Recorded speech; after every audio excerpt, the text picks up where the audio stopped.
So gratitude does a few things.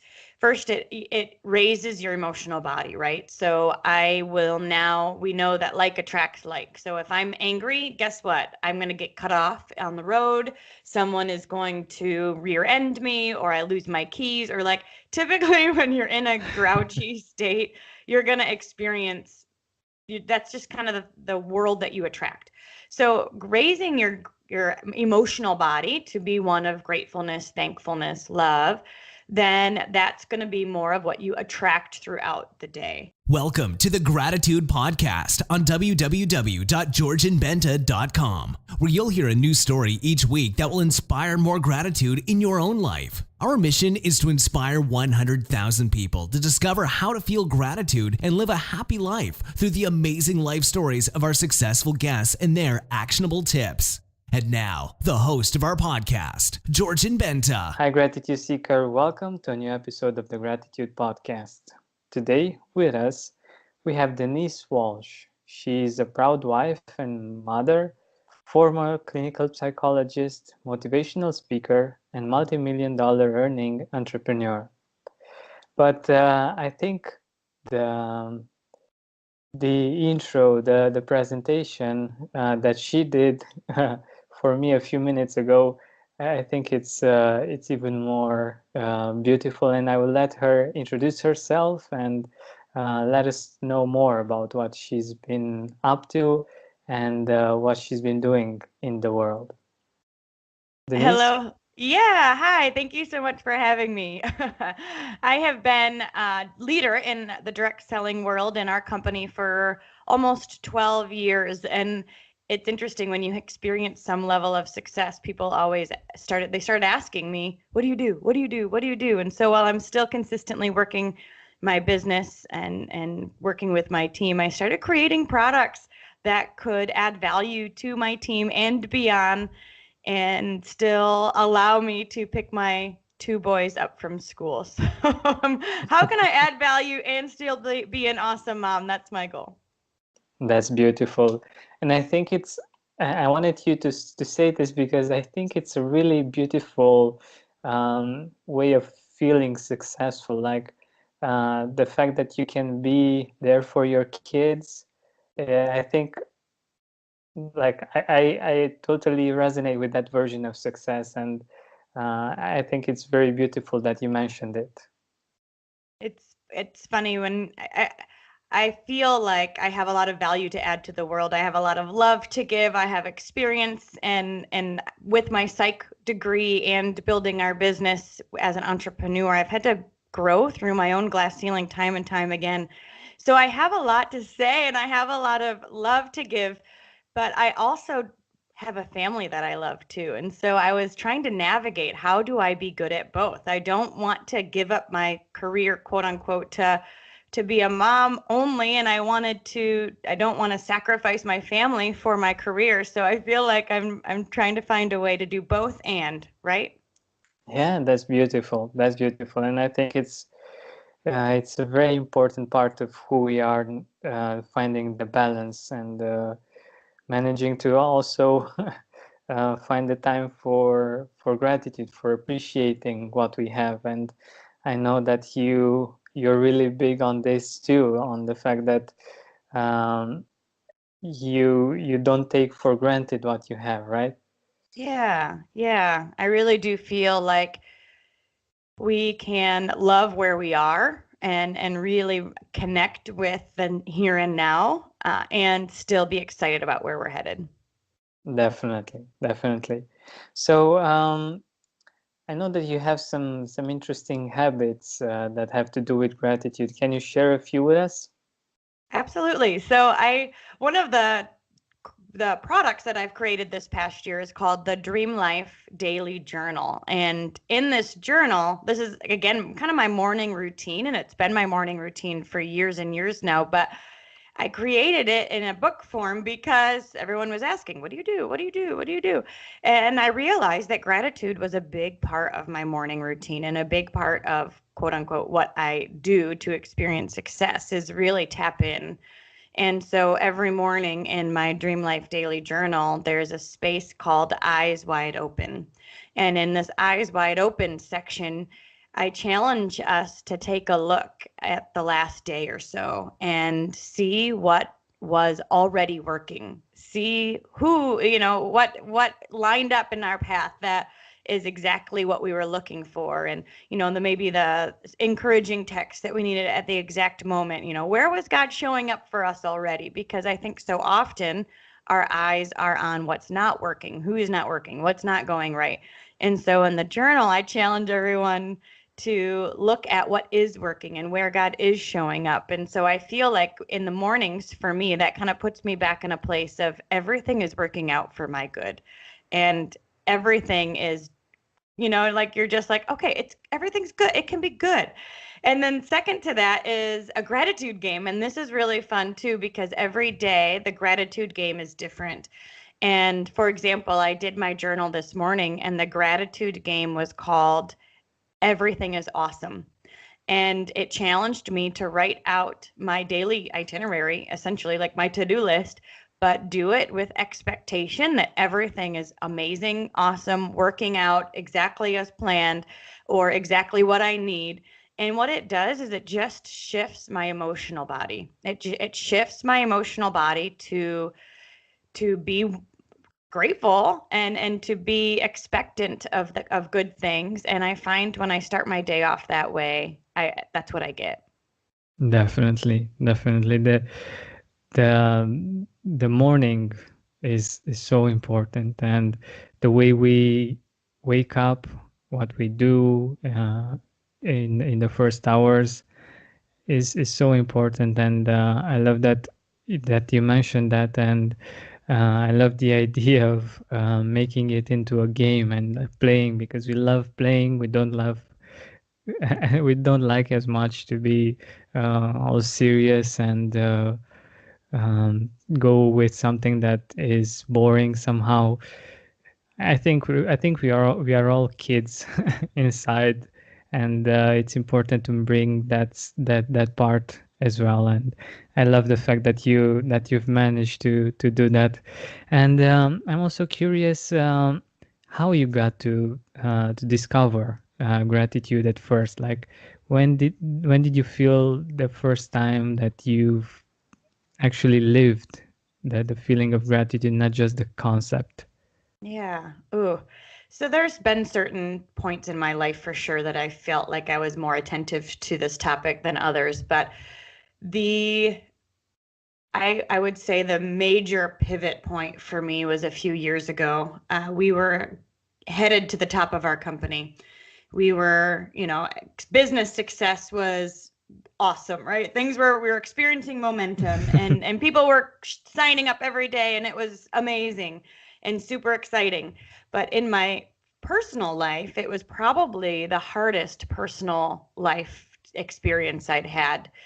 Just relationship struggles and I was in a place where I was having to compartmentalize a little bit and be like, okay, now I'm working and I'm on and I'm excited and I'm going to put this upset to the side a little bit. And then and it was confusing and I didn't want to have this struggle anymore, but I didn't know what to do. And so I went into what I now call my war room. This was a few years ago. A movie came out called The War Room, and basically it ends up being like a prayer room.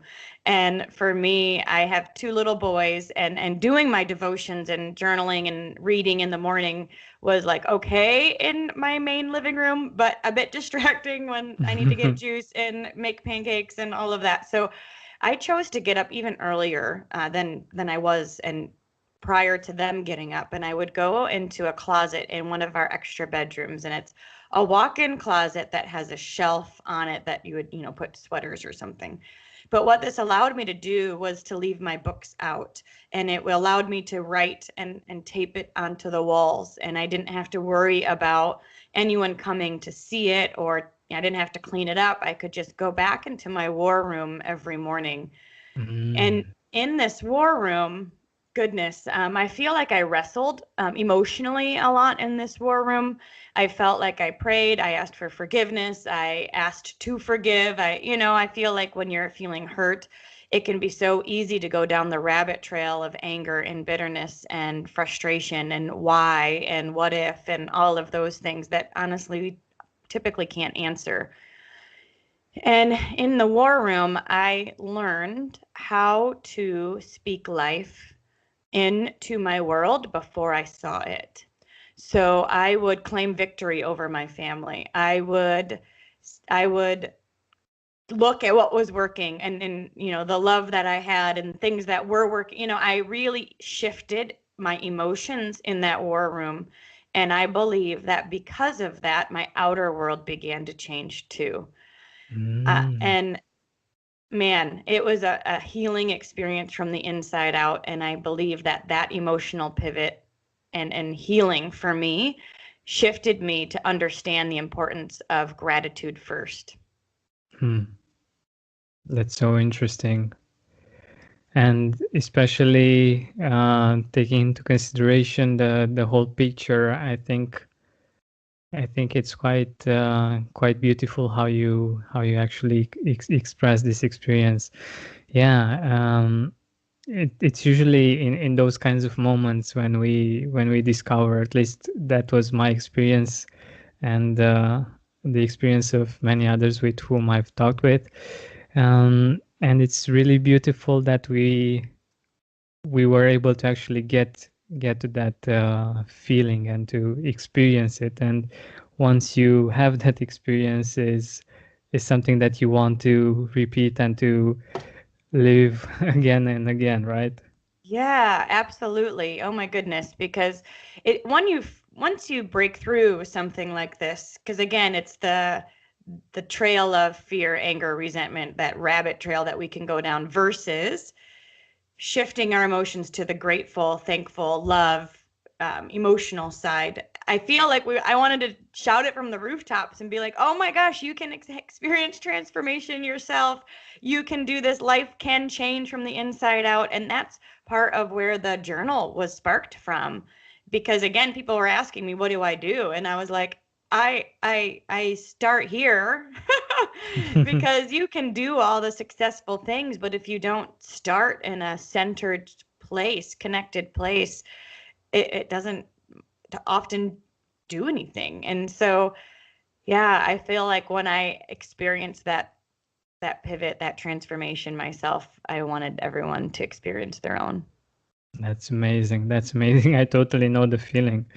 It's one of the reasons why I want to make my vision a reality, to reach 100,000 people and to get them to experience gratitude and to live it as much as possible in their life. But getting back to our questions, I'm really curious if you've went into the part of gratitude that actually helps you be free of guilt.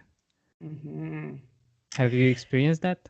Oh, this is a really great question because I have my favorite gratitude quote is one that I think I made up. I don't know. I never heard it anywhere else.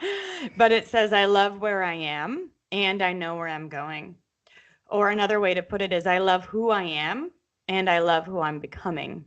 Because when I'm working with people who, and this was in the psychology world, I was a clinical psychologist for 5 years before becoming an entrepreneur and then working with my team and training and coaching and mentoring. What I find is that so many people are hesitant to set goals or to want more for their lives because they feel guilty. They feel guilty for wanting more. They feel like they should just be happy with where they are and content. And so there's this disconnect between growth and hitting goals or taking a step or, whatever the next thing is for them, and feeling like that means that they don't like where they are. And then they feel guilty, or they feel guilty for leaving people behind. Like, okay, if I move or if I take a step, then I'm going to have to change relationships, or maybe I'll be the first one in my family to graduate high school and my parents will, my family members will not understand me, or, there's all of this, I mean, it's kind of like invisible ties that we have that can keep us where we are. But guilt is a big part of that. Guilt of leaving people behind, guilt of wanting more, feeling like we shouldn't want more, things like that. And I feel like when I harmonized that, when I said, no, no, no, no, me wanting to grow and me wanting to hit goals and me wanting to continue to level up myself has nothing to do with not liking where I am. And it has everything to do with loving where I am and wanting to continue this journey. It was harmonizing gratitude and vision that really, again, allowed me to be content, to be at peace, to be filled with joy, but also to be intentional with my actions and with my relationships and where I'm headed. And I think that guilt is one of the things that hold us back, and we can let that go, and loving where we are is a part of that. I totally believe that. And it's so interesting that it's something that we do to ourselves somehow, that we feel guilty, and somehow we feel that this is helping other people somehow, and it's so weird.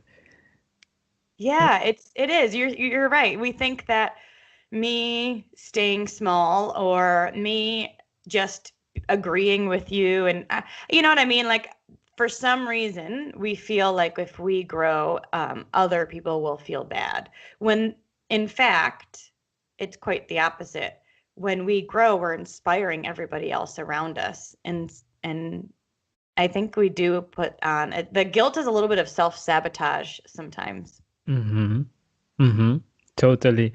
And it's really interesting how this is in paradox with the fact that we actually love growing. Like it's something that makes us happy, and this is not in spite of gratitude, but like you were saying, it's great being grateful for where you are and appreciating where you are, but the feeling of growing is amazing. Like we just love it. I don't know if this works for everyone, but I know that it's my case. I love knowing that I'm getting better at things, that I'm growing personally, in my relationships. It's just something beautiful about it, right? Yeah, me too. I often wonder if I'm the only one. So I'm glad you as well feel this way. Because in my mind, I feel like if I'm not growing, I'm slowly dying. You know, my soul is dying. And so when I'm challenging myself and learning new things and growing personally, I do feel like it adds a ripple effect, and it gives other people permission to level up and grow themselves. Exactly, exactly. Always think about nature when it comes to harmony. And when you think about nature, it's always growing, always expanding, right? Like it's always uh, getting bigger. The trees are getting bigger. Um, I don't know. It's just expansion. And I think that when we are in tune with nature, we're actually there. We are actually expanding ourselves, and that makes us feel good. And it's the kind of good feeling that's natural, and it's unnatural for us to want to stop that growth for whatever reason, right? Yeah, I feel like when I was a clinical psychologist and working in those days, I found that most people were bored, you know, and they were going through the motions of life, but they weren't. And I know was there myself. I was bored and I was going through the motions of life and not actually engaged, living for the weekends and kind of doing things I didn't want to do all of the time with no real goal in mind. And it was that experience that made me say, I don't want to live that way anymore. I really want to live my truth and take a step. And even if it's scary and I don't quite get it and it's uncomfortable, like I have to keep moving and growing. And I'm so grateful that I have, because over the past 12 years, I mean, I've become I people that see me from high school, they're like, "Who are you?" I'm like, "I don't know, but isn't this crazy?" Like, I really have grown so much, and I wouldn't have been able to do that if I hadn't taken steps that might have been uncomfortable. Definitely, definitely. And in your growth, how do you feel like, let's say, more to be more concrete about this, how do you feel gratitude has helped you grow, like getting from one stage to another and getting to the success that you've reached? Yes. So gratitude does a few things. First, it raises your emotional body, right? So we know that like attracts like. So if I'm angry, guess what? I'm going to get cut off on the road. Someone is going to rear end me, or I lose my keys, or like typically when you're in a grouchy state, you're going to experience that's just kind of the world that you attract. So raising your emotional body to be one of gratefulness, thankfulness, love, then that's going to be more of what you attract throughout the day. Secondly, it also unlocks your reticular activating system. So your reticular activating system is a part of the brain that filters what you see in the world. Essentially, we have thousands upon thousands of input every day, and our brain can only assess and it filters what it deems important. So we basically see what our brain is feeling like is important to us. So how does it deem what's important?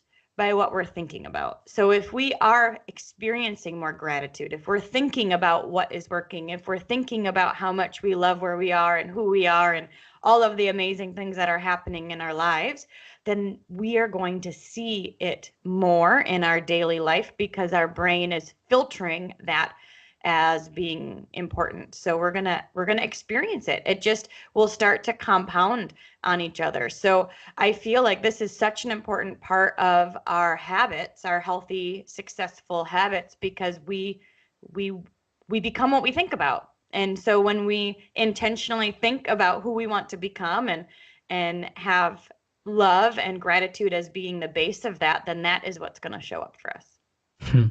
That's beautiful. That's beautiful. And it's so true, because it doesn't mean that bad things aren't happening, or that we can't find things that we can be grateful for right now. It's just like the things that we are grateful for right now. It doesn't mean that they weren't there in our life, but we just take the time to notice. And yeah, you've put it beautifully. And I was thinking that you mentioned high school and the transformation from high school to who you are today. If you could go back in time and tell your younger self something about gratitude, what would you tell her? Mm. You know, when I was in high school, I looked around to others for validation quite a bit. I really didn't trust myself. I would look at what other people were wearing and be like, oh, I should be more like them. Or I would look at what other people were doing and I looked for external validation.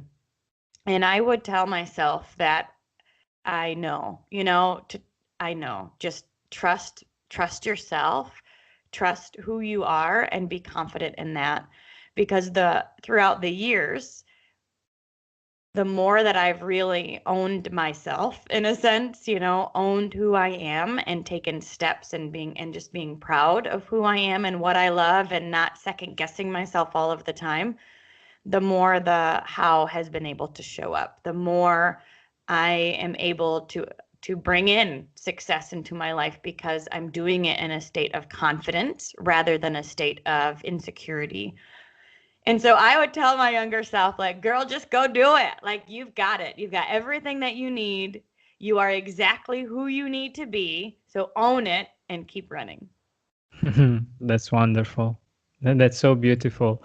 And I think we all go through that period when we compare ourselves to other people and we seek external validation. I actually, I don't know if there is a way for us not to go through that. Do you have ideas on this? Yeah, no, I do think it is a kind of a part of the journey, Yeah. especially in this day and age with social media. It's so much easier to see what other people's highlight reels. And so, goodness, I can't imagine. I mean, I just know that young people today are probably experiencing this even at an earlier age. And so one of the things is the more that you know who you are, the less you're triggered by other people because you know who you are. So for example, I have blonde hair. If somebody were to say to me, Denise, you have green hair, I would be like, no, I don't. Because I know that I have blonde hair. However, if I have just gone swimming, sometimes my hair can get green if I swim in chlorine too much, and I'm already second guessing myself and I wonder if it's looking green and oh my goodness, and then somebody says that, that might trigger me. Oh my gosh, my hair looks green. I can't believe it, you know? So we're often triggered by things we're already insecure about. So the stronger we can get in ourselves, like who am I? What do I like? What brings me joy? What are my strengths? What do I want? And the stronger we can get in ourselves, the less invisible ties we have to other people. And so when I was working with adolescents back in my psych days, that's what I wanted them to know who they were. I wanted them to love who they were because I feel like then that can lessen the comparison game. Exactly, exactly. I think that's so beautiful, that knowing yourself, knowing who you are is, and the idea of not having to look into the outside world to get validation and to for other people to actually be okay somehow with who you are and things of this nature. I think this is so powerful, and it actually makes you feel very confident, and it gives you the opportunity and the possibility to give more. And I think that's really interesting. Mm-hmm. Yeah, it does. You can't pour from an empty cup. And if you're spending a lot of energy wondering if you're good enough, you know, if there's ever a thought that says I'm not good enough, that's false. That's not the truth. And so I feel like we can spend a lot of time and energy on spaces that aren't really serving us. And when you know who you are and you know what you want, you can kind of plant your roots and start to thrive and spend your energy on what will outpour and add value to the world. Exactly. And this is actually why we are here, right? To give our gift to the world, to do our best to make it more beautiful, better, to bring what we have and be generous and offer it to the world, right? Yeah, I think so. You know, when we for those that have done service projects or mission trips or experiences where they were able to give back, we know that we do that because we want to help others, but we also know that we leave even more filled ourselves. And so there's this give and take that happens within relationships and within the world, that the more we serve, the better we feel, and it is empowering. Exactly. Yeah. And by the way, you mentioned relationships. Who are the people in your life that you feel grateful for? Like the people that had an impact that changed the course of your life in one way or another? You know, one of the first groups of people that I think of are my youth group leaders. So I grew up in a Methodist church, and it was filled with love. I went to youth group every week. We went on all these trips together and we served together and we went on, you know, we just experienced life together.